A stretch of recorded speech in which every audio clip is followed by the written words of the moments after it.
Horses out, we have Matter up on her, pass to begin, twining on her, moving up coast to coast and on the outside, Del Garro, then followed by Euramax, Jack King, Dragon Maiden comes Unica Champ, Real Heaven, and Andy's Ram is the early trailer. We have Del Garro, the leader by about 3 lengths, and in second is Matter up on her, Jack King in third, down on the inside now, moving up to take fourth is Euromax, coast to coast is down in fifth, then followed by Dragon May, Twining Honor, and this Ram, and number 5, that's Unica Champ, and trailing the group is Real Heaven. Back to the leader, we have Del Garro, by our length and a half, Matter up Honor in second, 5 lengths away into Jack King, Euromax, now moving up to take third, then followed by Coast to Coast, we have Matter up Honor, takes the lead, down on the inside is Del Garro, Euromax now racing in third, then followed over by Jack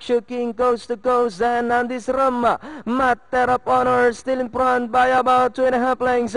Euromax now moving up on the outside to take second as they come down at the last 150. Matter of Honor, Euromax on the outside. We've got Euromax, Matter of Honor, Andy's Ram on the outside third. Euromax, Andy's Ram is on the outside. Euromax, Andy's Ram now moves up, and finally it's Andy's Ram, Euromax, then comes number 2, Matter of Honor. Kayado pa. Andy's Ram. Parang unyol. Nagpanalo. 3-5-2 ang ating dating